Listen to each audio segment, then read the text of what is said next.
What's good, Josh? The Kid J Nolan here, and I want to talk today about Donda versus Certified Lover Boy. Okay, these guys been going head to head for the last few years.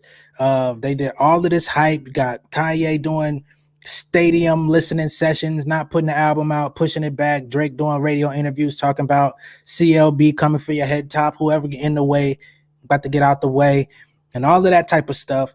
So now that both albums are out, I want to have a objective discussion about it.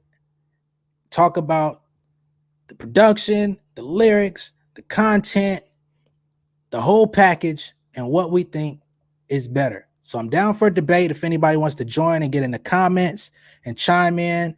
But if not, hey, it is what it is. All right.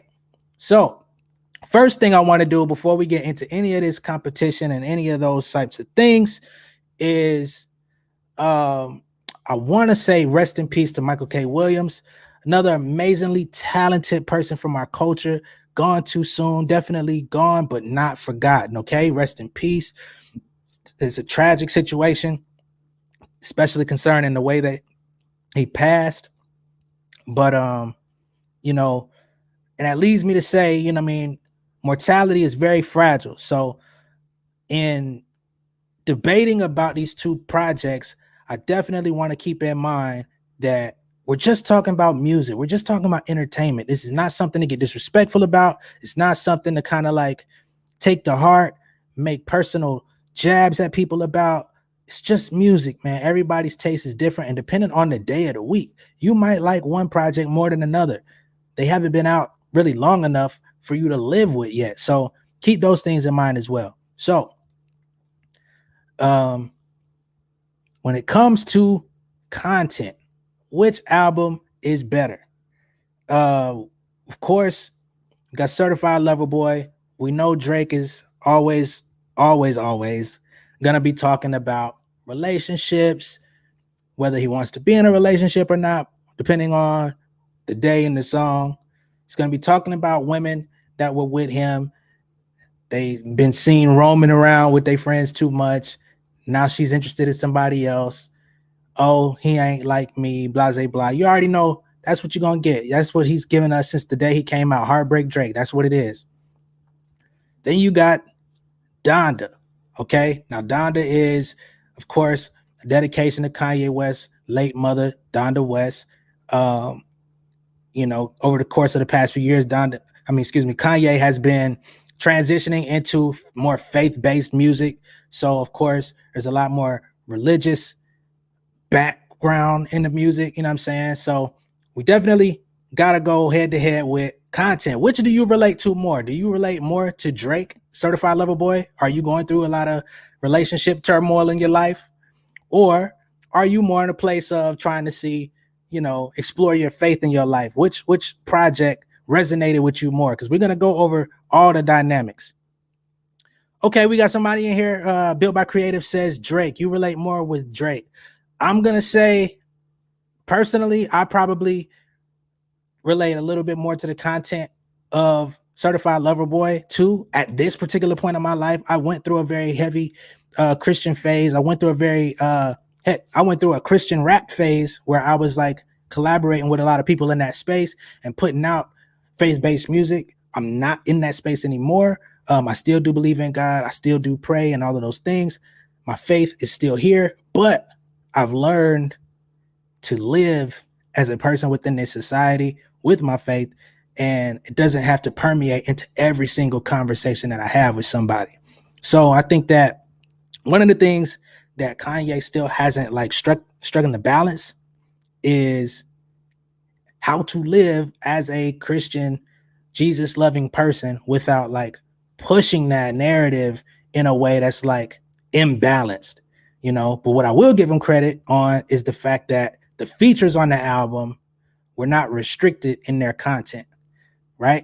So everybody was able to tell their own story. They kind of interweaved it with their faith.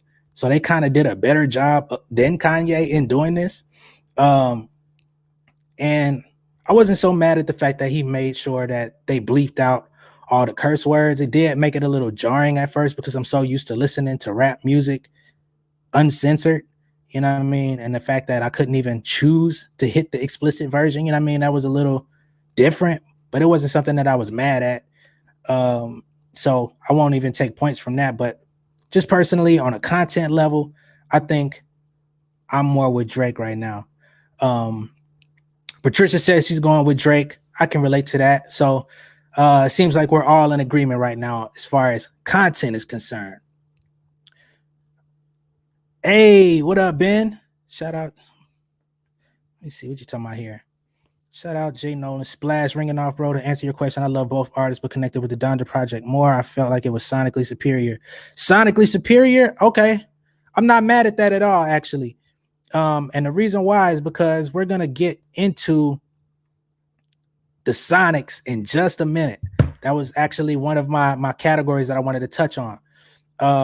So before we get to the Sonics, let's get into who rapped better. Just like this is a hip-hop project, but of course there's so much drama, so much personal, so much extra theatrics that went into the composition of both projects. But who actually rapped better?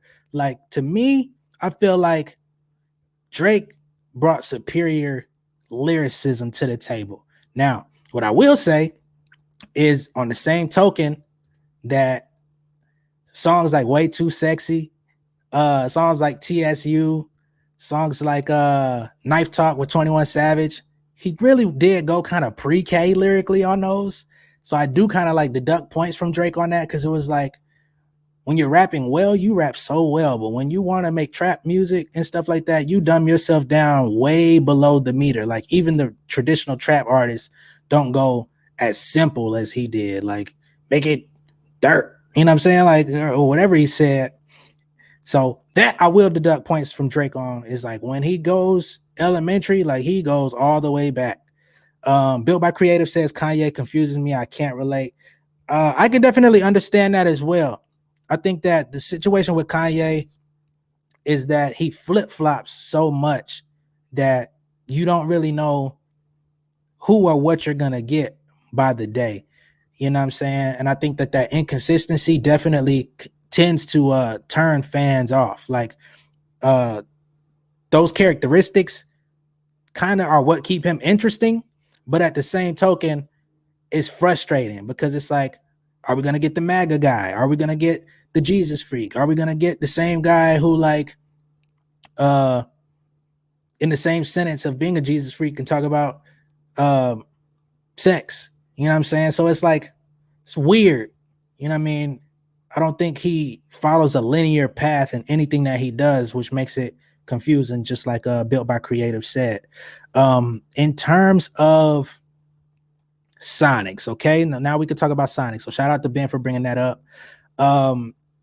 You feel like Donda was sonically superior? I honestly disagree with that statement. I feel like, and the reason I disagree with it is because of my own perspective. I felt like Drake's project, those beats were actually beats that I would want to rap or sing on. Being that I'm an artist, those songs inspired me to, like, want to get on those beats.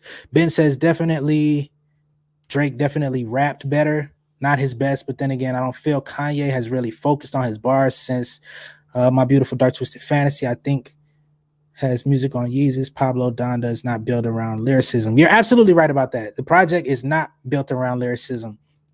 I know he's trying to create more of an atmosphere in his music, and I think he succeeds in that. I think that cohesively, it definitely went together a little bit better than Certified Lover Boy as far as, like, track to track.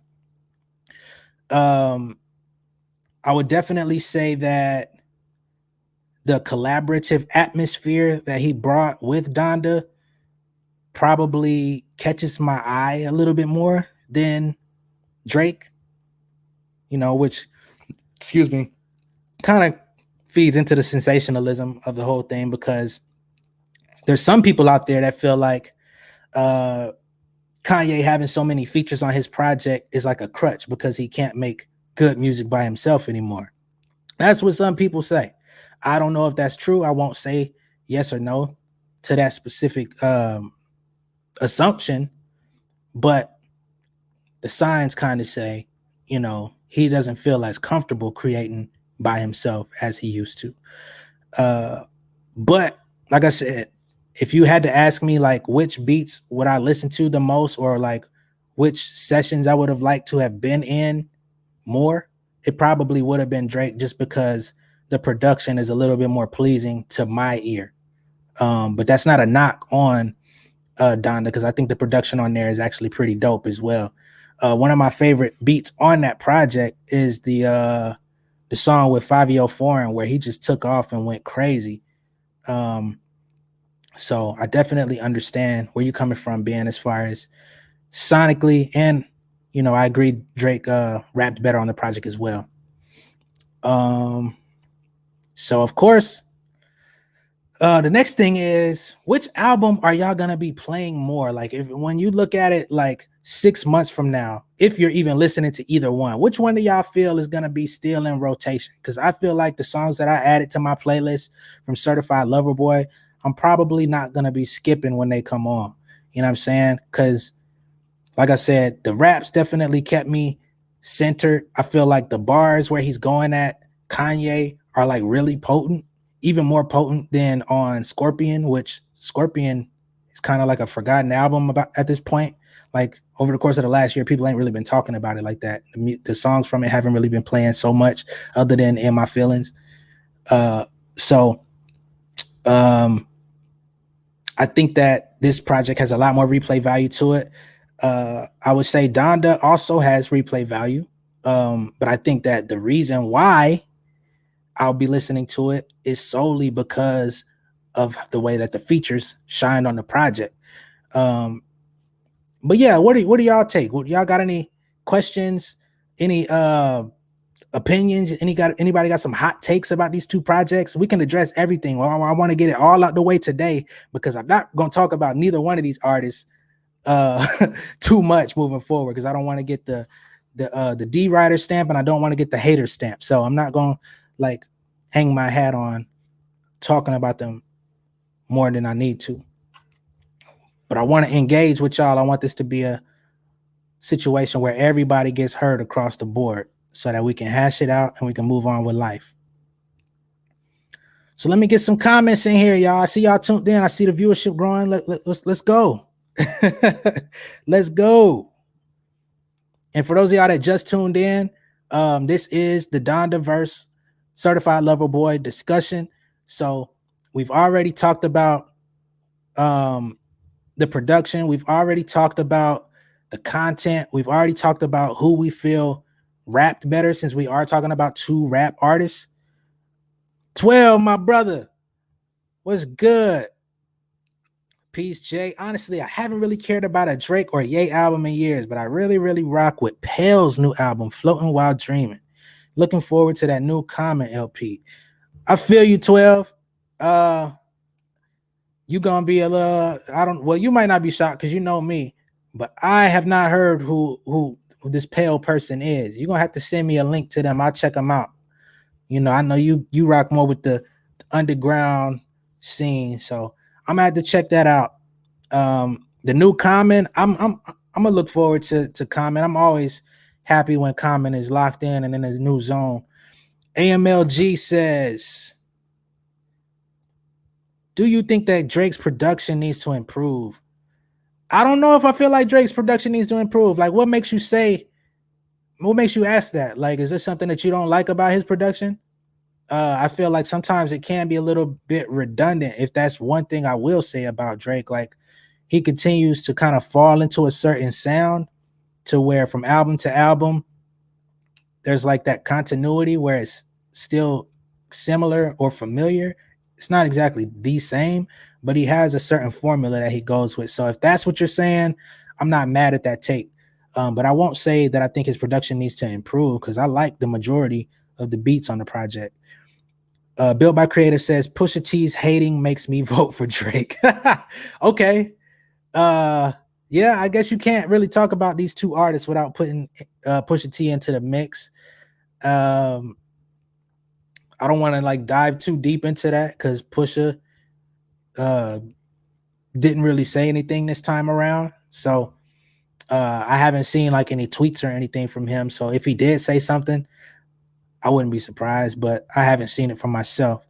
12 says, heard a few songs from Drake's album. 4 out of 4 I heard were pretty dope. Yeah, see?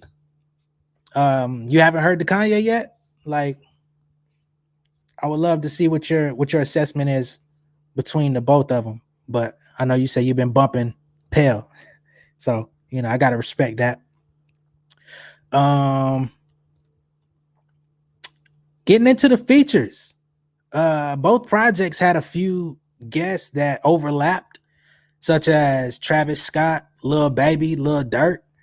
Um, and they all showed out pretty well on these projects. But my question for the crowd is, did Kanye and Drake get outshined by their features on both projects? I don't want to say this in the context of like renegade, you know what I'm saying? Like, oh, you got murdered on your own album. I don't want to put it in that type of context, but I do feel like especially on the Donda project, that everybody that made a guest appearance on there basically just like blew Kanye out the water to where it's like I ain't even really want to hear him. Like I really would have just taken everybody making an album to get like a Cruel Summer or something like that. Like when they did that project, I would have taken that without Kanye even having verses on it. AMLG says, yes, the redundancy of the beats, just like Nas stepped outside and worked with Hit Boy and found a new life. See, that's interesting to me because to relate this to Nas working with Hit Boy, I feel like Nas was like severely overdue to find a producer to link with. Nas has been critically known for having lesser than beats. I'm not going to say whack beats, but I'll say his beats a lot of the time are below the industry standard, right? And him working with Hit Boy, I do commend him for doing that. I think he needs to continue to work with Hit Boy and do a maybe King's Disease 3. But I don't know if I would say Drake's beats are just completely redundant, but I absolutely understand where you're coming from. He follows a formula. He doesn't really sway too hard from it. And for some people, I think that does create an issue because it's like, okay, going from one album to the next, what's the difference? 12 says, I thought about listening to Ye's record, but seeing that it's almost 2 hours long got me like, bruh, too damn long for any album with no well thought out old school disc one, disc two structure. Regarding your concern about the track listing, bro, I would say give it a shot. And the reason why I say give it a shot is because a lot of the extra fat that's on the project is like remixes of songs already on there. So there's like Jail Part 1 and then there's like a Jail Part 2, which is really essentially the same song, except it has somebody else featured on it giving a different verse. So if you just listen to like the first half of the album before he starts getting into all the part twos, you'll cut it down to probably like 15, like 14 songs. You know what I'm saying? So I wouldn't go too hard on the length. I do think that it is too long, especially if you're going to be asking people to sit through multiple versions of the same record. That doesn't make much sense. But the records actually sound good. I think you might like it to a degree. It's a little trappish, but I think you might like it. Donda is a double disc, but the fat was there. It's a lot of fat. You know what I'm saying? It's definitely like a plate full of bacon. You know what I mean? But people love bacon. You feel me? So I can't grade too hard on that. I can't really discount the features. I feel like they held him up. Baby Keem snapped off on there. Dirk snap. 5 Foreign snap. And I don't even listen to 5 Foreign. So like that should tell you something. Who else is on these projects, man? Let me pull up the track list while I'm thinking about it.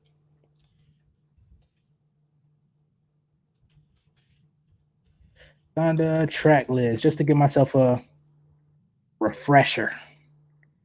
You know what I'm saying? I know the baby's on there. I know Lil Baby's on there. Um, I'm sure a lot of people are mad that the baby's on there, especially given all the controversy. I think I mentioned Travis Scott already. You got The Weeknd, Playboy Cardi. He really could have not showed up. Sunday Service Choir. You got Young Thug, who's on both albums as well. Got Conway the Machine, West Side Gun. West Side Gun, I'ma say, really surprised me. I typically do not listen to West Side Gun at all. He's very annoying if you ask me.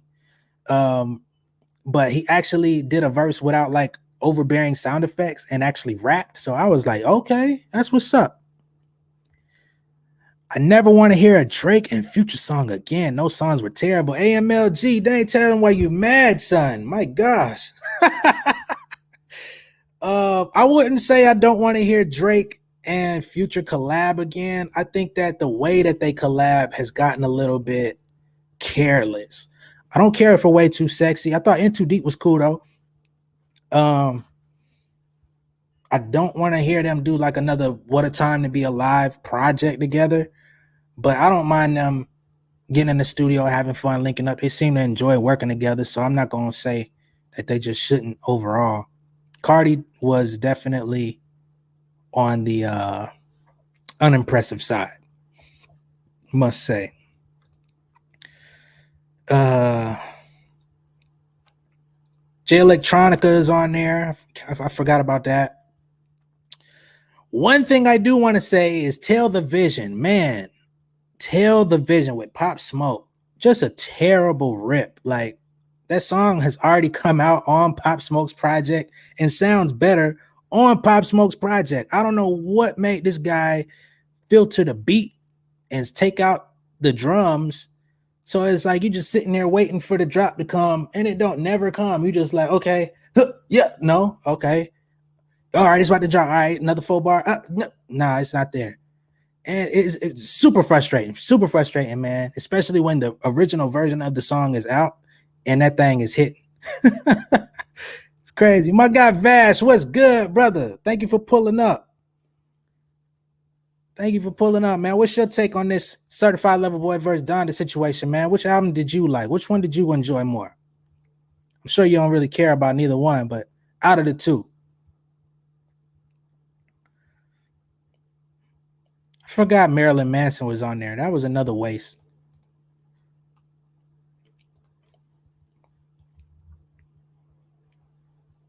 You know what I'm saying? Like, who decided to dig Marilyn Manson up, bruh? Who made the call on that one? Ben says we all probably agree Andre 3K was technically the best feature on both projects. Okay, now we talking. Life of the Party, man. Like, it's a shame that we had to get that record from Drake leaking it out, right? Like, and there's two versions of that song because like during the whole Donda listening sessions, like he played a different version with a different Kanye verse on it, and the one we got was him going at Drake, Virgil, Sahai, and it kind of like overshadowed like everything that Andre 3K was talking about. You know what I'm saying? Talking about Dear Miss Donda, if you talk to my mama, like here's things that I wish I would have had a chance to say to her. Like that's crazy to me. But I want to know how the hell Drake even got the song. Like somebody got to be playing both sides of the fence with their camps. Vash says nothing much, just chilling. Got to listen to him. Yeah, I figured you probably hadn't got around to him, but I appreciate you pulling up for the discussion though, for sure.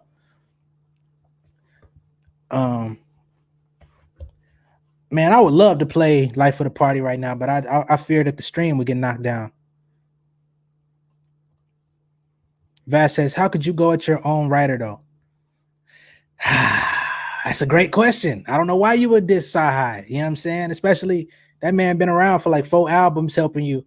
Like when you ain't have nothing to say, he was providing the lines, providing the cadence, giving you all the good stuff. But apparently he felt some type of way that Sahai said his biggest song that he's ever been a part of was Sicko Mode, which of course is a Travis Scott song featuring Drake. So I guess he was like, oh, so you playing the other side with the other team now. That's the biggest song you ever been a part of, which probably streaming wise, sure it is. But sometimes the truth hurts when it's not in your favor, right? 12 says, I like the intro track on Drake's album, and I like the fact it sampled the young genius Masego, his song Navajo, and even gave him a producer credit. That's huge. Yeah, that's the first thing I noticed. I thought it was interesting that he would use that as an intro, you know what I mean? But I guess for people that are like in the culture that really been keeping up with the underground and the independent people that are rising, like I'm sure all of us felt the same way, like, damn, he gonna open the album with a Masego sample that we already heard before. But for the people that aren't as tuned in, they might have just been like, oh my God, this is beautiful. So I can understand it. AMLG says both albums are not worth the hype. I will give you that. I definitely will say it's not like they reinvented the wheel. It's not like they kind of gave us anything that's like too paramount from what they already do.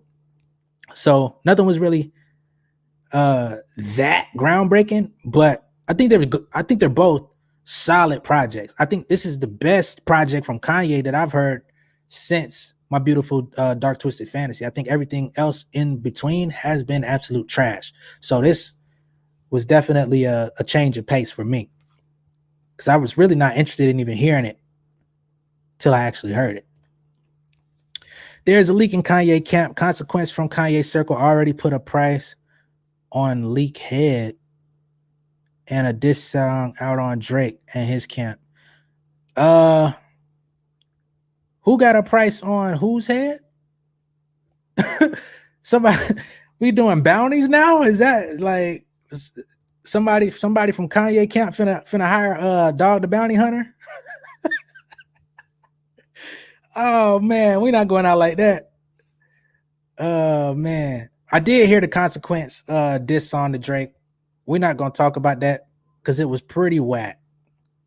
It was pretty whack, man. And I like Consequence. I've always been a Consequence fan, but my God, that was whack.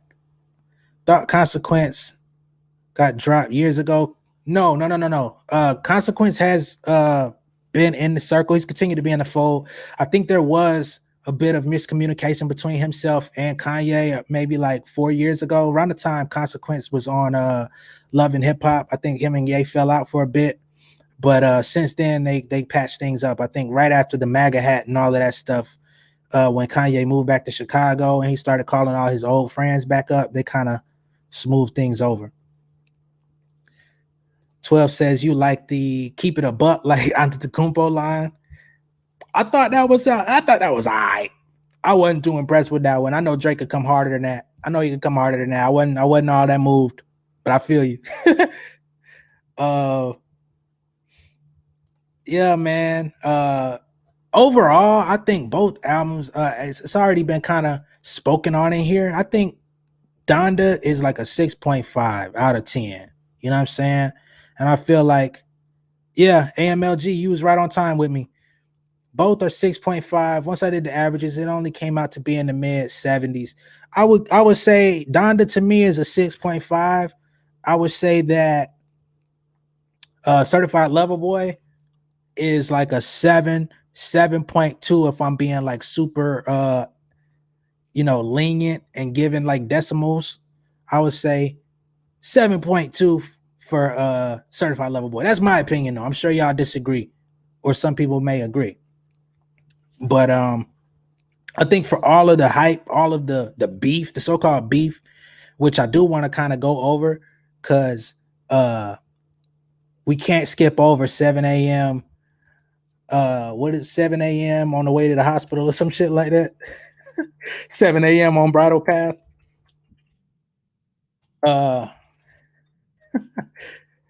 Like we can't just go past this without looking at some of these lyrics on here, bruh. We got Damon Gibson. I agree. I wasn't moved by either project, but I agree with your scores. We got G-Lo in here. Both are subpar. I'd see Donda live. I'd ride around the CLB. That is actually a great take. My boy Greg, of course, you're gonna come with the with the most genuine take ever. I'd see Donda live. I'd ride around the CLB. I don't know if I would see Donda live though, because it's just too many niggas in black masks and all black bulletproof vests. Makes me a little uncomfortable. You know what I'm saying? If they could wear regular clothes at the concert, I might be inclined to go. You feel me? Like, just looking at the footage over the internet, it felt like, how many of y'all used to watch wrestling? Y'all remember the Brood from WWF? Gangrel and them niggas used to come out with like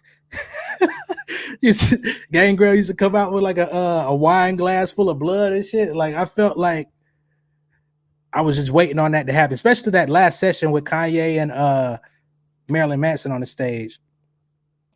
He said that's what he was going for. Maybe so, man. That shit threw me off. I do. I will say I don't necessarily want to go to see CLB live, so I will give you that. I feel like it's definitely listening music more so than like get hype music. But I gotta get in here on this 7 a.m. on Bridal Path real quick. You know what I'm saying? Because we got some thoughts. Drake was really in his bag when he says, "You over there in the now, we not neck and neck. It's been a lot of years since we seen you coming correct. Man, fuck it respectfully. I just want my respect. They tried to label me mean. I say what I mean. People that could have stayed on a team, they played in between. Clouds is hanging over you now because I'm reigning supreme. Come on, man. Some of these niggas say what they mean. It ain't what it seems. Had to pull my niggas out the mud like training Marines. Like, that was cool. That was a hard line, but it didn't mean nothing. You niggas hot to them little kids. You ain't famous to me. Told you I'm aiming straight for the head, not aiming to please. I could give a fuck about who designing your sneakers and tees. Had somebody put you on a guild and you play on my seat. Like, it's too many lines, bruh. It's too many lines. We can't just skip over the fact that he really went at this man head top, as they say out in Toronto. He really pawned that man head top. Like, man, it ain't enough group chat that you could throw push in to come back from that, bruh.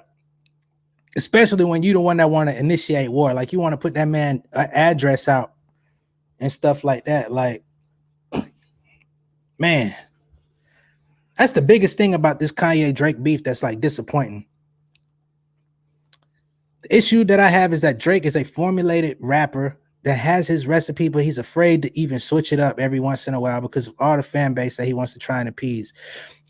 I feel like this statement, I understand where you're coming from, but I also think it is a little bit contradictory. So one of the biggest issues, and Greg can attest to this because we used to do a podcast together and talk about this type of stuff about Drake, is that Drake, as you mentioned at the end of your statement, Drake appeases to so many crowds. So in order to say he doesn't switch it up every once in a while is a little bit of a contradiction, because all he really does is switch it up. He's going to give you a couple songs that's real hip hop. He's going to give you a dance hall song. He's going to give you a Future song. He's going to give you a Young Thug type song.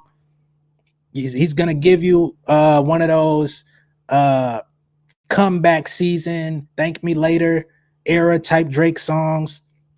And I think what you don't like is that he hasn't grown past it. You know what I'm saying? So I can't understand what you're saying in that regard. But to say that he doesn't switch anything up, his career is based on switch ups. You know what I'm saying? Like, didn't he do a song where he sounded like The Weeknd last year? Didn't he do a song where he sounded like he was hanging out in the Middle East? Oh man, so he definitely switch it up. Sometimes it don't work out. I gotta find the line, but I think he called Swiss a bitch. Yeah, he definitely took some shots at Swiss Beats again. What's the name of that song? The one with Rick Ross and Wayne on it. Which is interesting to me because Drake never really took no shots at Swizz for that IG live with Busta. He been letting that slide for a minute. I thought he picked an interesting time to rehash that. I thought they had already worked out the issues behind the scenes, but I guess I thought wrong. Let me get the name of this dang on song with Wayne and Ross on it.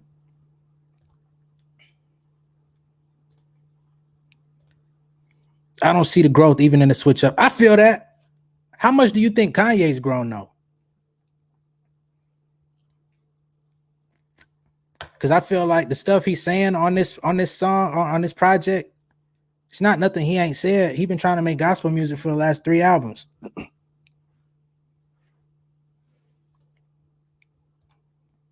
Too Sexy is definitely a switch up.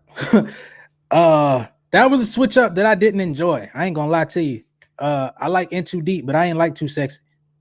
And mainly because of Drake. If that was a Future song by itself, I think I would have liked Future and Young Thug on that by themselves. They could have definitely kept that one.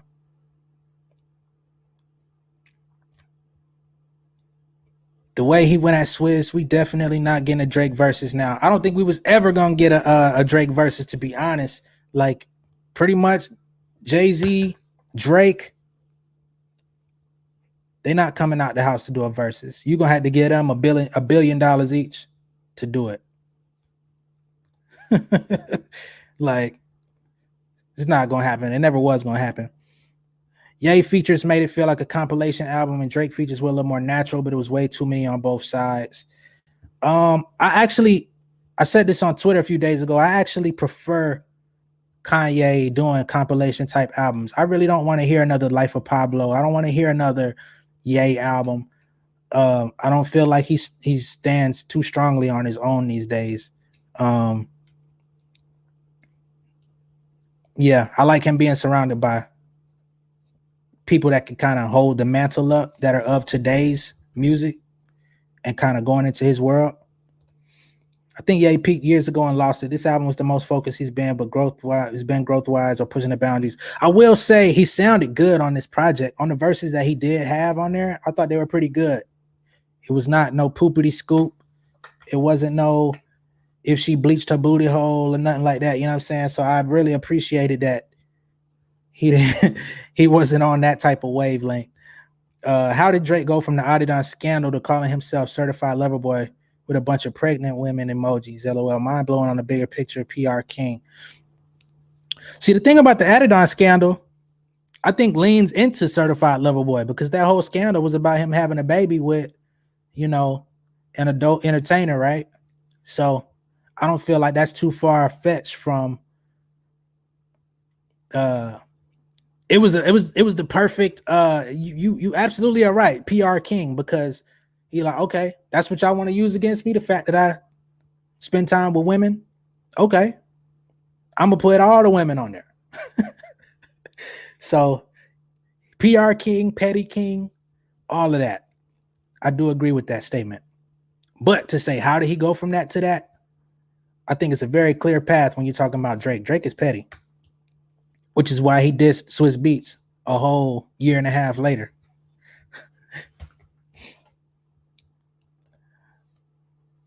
The booty hole line was funny, like a well-timed fart joke. Hey, man, we're going to have to respectfully disagree on that with my brother. That's probably the worst line I've heard in the history of rap music, to be honest. Certified Lover Boy could have been so much fun with that title, but I think he took the easy way out. So tell AMLG, let me pry a little bit with you, bro. Like, what would you have liked to hear on Certified Lover Boy? What did you feel could have made the album more fun?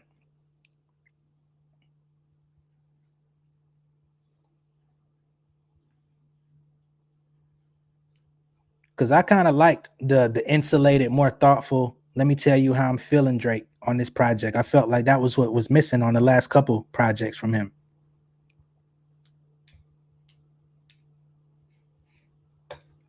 Know what I'm saying? But I respect your opinion, though. That's why I'm asking what you feel could have made it a more fun, more enjoyable listen for you.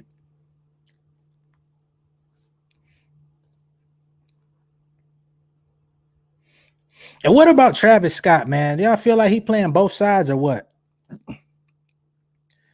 Greg said he wanted more bangers. That's what my girl said. You know what I'm saying? Like, when she listened to it for the first time, she felt like it was like an acquired taste. She was like, this ain't the Drake that she's used to.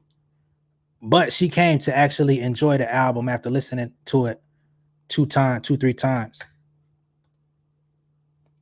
But I always want Drake to rap more.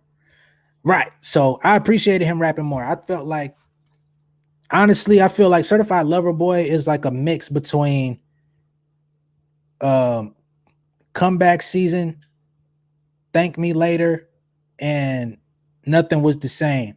It's kind of like those 3 projects merged into like a growing up version of Drake. You know what I'm saying? He doesn't have no Tootsie Slide. He don't have no TikTok music on there for the most part. Exactly. Instead of trying to sweep it under the rug, he made it his trademark. Seems like Drake can't lose. He can't lose. Who's gonna make him lose? Who's gonna take his spot? Only people that could possibly take his spot already been in his spot before, and they're not gonna get it back. He had Drewski. That could have been a great narrator for the songs and concepts like others have done in the past. Drewski. Talking about DJ Drewski or the comedian? Hey, Jamie, that's me, my baby in here. I didn't expect you to be here. I thought you was gonna be on one of your own lives. Ain't that something?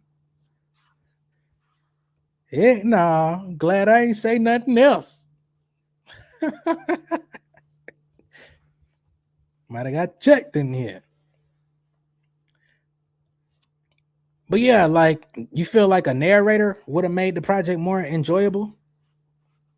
Because Drewski the comedian, okay, got you. I don't feel like Drake was in a comedian mood.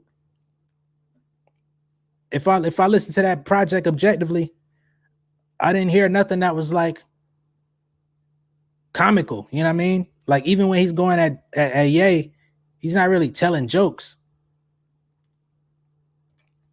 How do you feel about Donda's artwork being exactly the same as Lupe, Food and Liquor 2, The Great American Rap Album Part 1, album from 2012, tribute, biting, or coincidence? I don't think that any of this is like biting. Number one, I hate to say it, but I don't think Kanye even cares about anything Lupe does at this point. Their relationship seems like it was fractured years ago.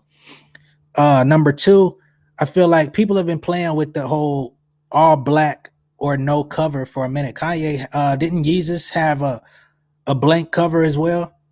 But it was like a blank CD. So I'm not surprised by that. Then everybody would have said he copying K-Dot. Interesting.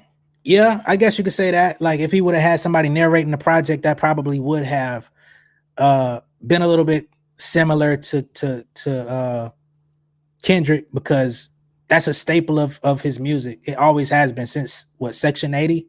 He's had some sort of narration on his album. So I get where that's coming from. Speaking of K-Dot, that's the elephant in the room. That's Candyman, ain't it? What y'all think about that verse from the Baby Keem song, Family Ties? Because a lot of people think he was going at Drake in that song. A great narrator would have been a nice setup, even with the rap tracks. What type of narration would you have liked? What could Drewski have said to make that a better situation for you, AMLG?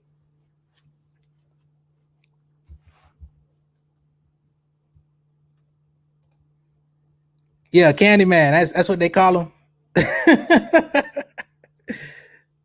That's what he called himself when he went and shook Big Sean down one good time.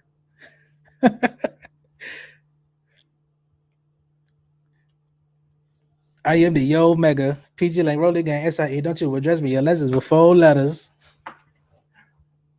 Yeah, I know them 4 letters he talking about. But yeah, man, overall, I think that both albums are. I can get more into it in the group chat. Okay, that's fine. I don't know why you try to keep your opinions private in here, man. After this live go down, I'm taking the comments down. You know what I'm saying? So you ain't got to worry about all that. Drake bowed out of the back and forth with K-Dot. Oh man,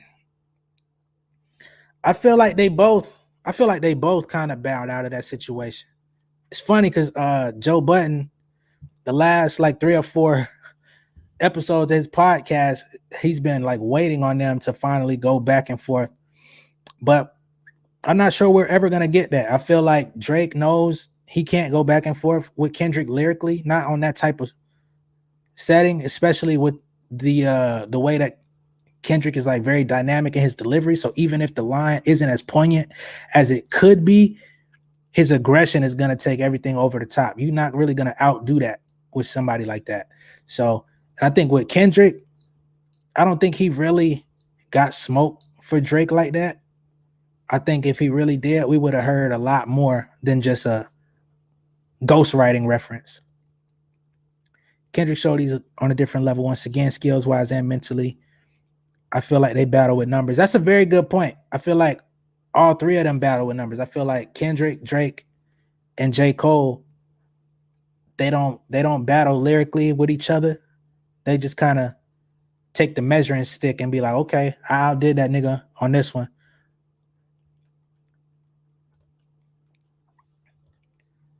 The narration that I'm talking about would have been something simple and slight, like what Cudi did with Man on the Moon. It's nothing outstanding, but if you're playing title, then go all the way. Okay, I'm not mad at that. Ben Real, what's good, homie? Agreed that the back and forth will never happen. Drake wants to be a pop star. Kendrick is on a different type of time. I mean, Drake been a pop star, but that never stopped him from going at nobody. Like he didn't go at Meek Mill like a pop star. He said you getting bodied by a singing nigga. So I think, I think everybody picks and chooses their battles, and I think Drake is very smart with who he chooses his battles with. Cudi track was weak. Yeah, I'm not even gonna address that. I don't know why they collabed on that, because anytime, like some people, get like some people get turned on when Cudi starts like mumbling and humming and shit. Like that don't do nothing for me. I always turn, as soon as he start doing that shit, I turn it off. I ain't gonna lie to you. There's a compilation of them going back and forth, man. There's a bunch of subliminals. I never caught like Kendrick verse on Prey with J-Rock. No. I'm not gonna say that they don't do subliminal. I feel like Drake and J. Cole got a bunch of subliminals back and forth at each other, but they've remained friends throughout the whole time. So I understand that, and I would love to hear the compilation that you're talking about if you could send it to me. But like Drake, no. Some people that you don't like what did what did homie say? Jay Prince, he said he told him not to get in the pig pen with Pusha T. He told that man not to go in the pig pen with Pusha T, because you ain't gonna do nothing but get dirty. I think the same thing stands with Kendrick. Drake is surface while Kendrick is gonna hit you in the soul. I feel that. I think Drake is capable. I just don't think he want to push himself in that space.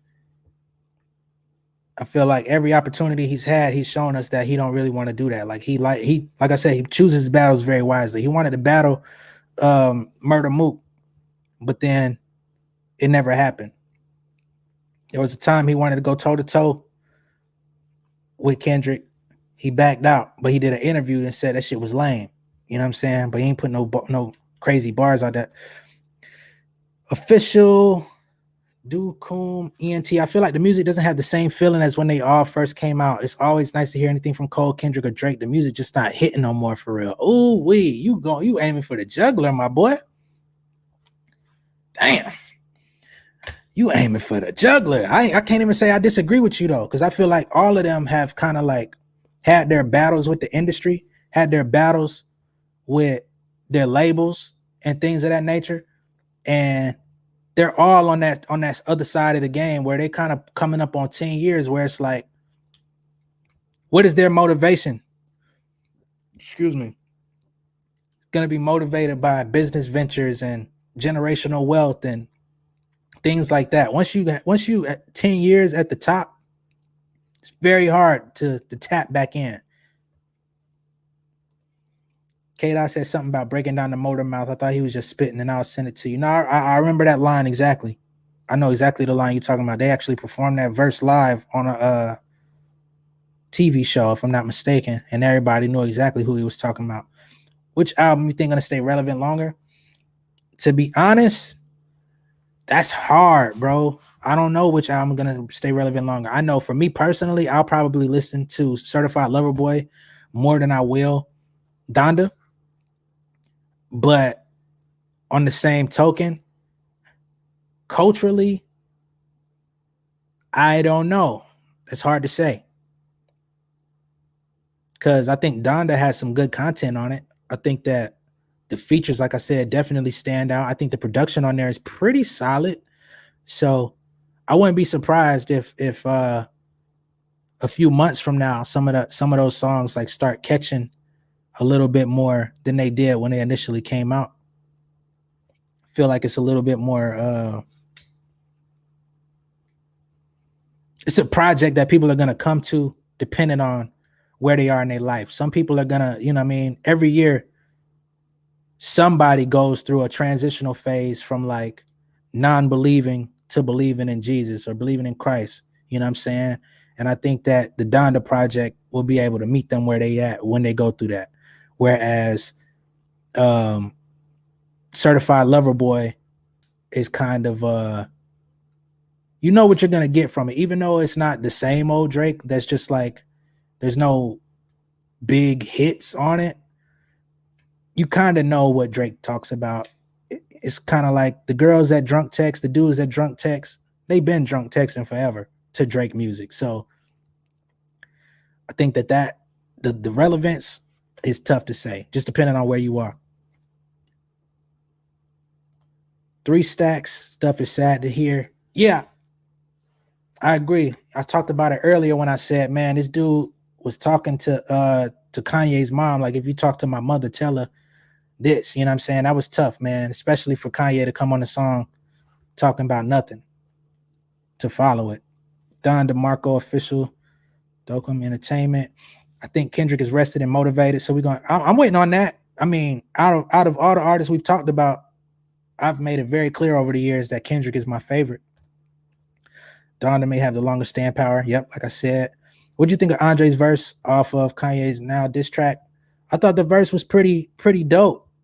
What I will say, and you know, hopefully nobody takes it the wrong way, but I feel like every time Andre raps, people be like instantly like, this is why he's top 5. This is why he's should be in the greatest conversation. And it's like, bro, it's not hard. It's not hard to give a dope ass memorable verse when you only pop up once every 2-3 years. So let's just chill on that. You know what I mean? All due respect to Andre, because he's one of a lot of influences that have influenced me over the years. But let's be clear. When you ain't got to write but one verse every 2-3 years, you can sound like one of the best in the world. Would you put any of these 2 albums in your personal top 10 favorite albums of the year so far? I would say Certified Lover Boy for me is probably in my top 10 for this year. I feel like J. Cole is in there for this year. I don't know what other 10 albums I really got that's like super flamed out to me though. To be honest, I don't feel like nobody really drops albums that I'm gonna live with. So that's just me. Kendrick always comes back and gives the unexpected. He not gonna do what we think he gonna do. Hey, Greg, I'm gonna tell you, man. If y'all paying attention, you heard it here first. I think Kendrick is low key gonna drop a rock album, not like metal rock, but like a trap rock album, and that shit gonna be fire the way he do it though. From early rumors, Kendrick was playing around with a rock sound. See, yep, but all that may have changed. Yep, exactly. What did you think of the Isaiah Rashad album? I thought the Isaiah Rashad album was like, I thought it was okay. I thought it was all right. Isaiah Rashad is one of those artists that whenever I hear him, I always think about how much better he could do. He never pushes himself. He gives you a vibe, and it's a cool enough vibe to live with. for about a year or so, depending on how often you actually want to hear him. But he just never pushes himself, bro. That's my biggest issue with Isaiah Rashad. I feel like he's the currency of TDE. Like, he's talented, but he's always going to stay in a certain space within the music industry. Even though he has the viewership and the listeners, he's just not going to, until he displays his potential, he's only going to stay in this region. You know what I mean? And I don't think he has to. I heard the Rock rumor too. Yeah, I think Ali said something about it maybe a year ago. Like, they've been playing around with it, but I don't think it's gonna be the type of rock that we expect. Like, I don't think he's gonna make like a Lil Wayne Rebirth type album or no shit like that. I would pray to God he don't do that. Isaiah album was repetitive. I thought the album restarted at one point.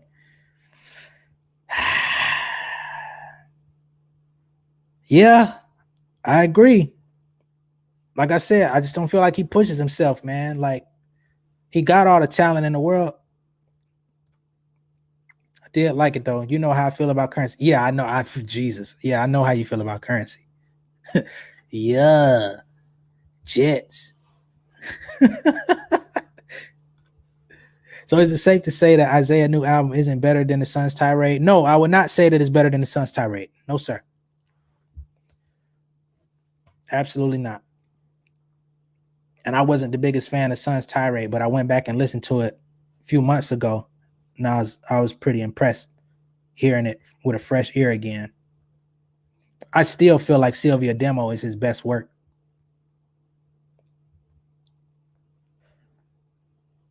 But yeah, man, if y'all ain't got no more commentary about Donda versus Certified Lover Boy, you know what I'm saying? I may stay on for about another couple minutes just to round this out at an hour. But I definitely want to begin wrapping it up. You know what I'm saying? I appreciate y'all joining me. I wasn't sure who was going to pull up and talk about these two projects with me. So I appreciate everybody coming in, giving y'all unadulterated, unfiltered opinions. I appreciate everybody for keeping it respectful and objective.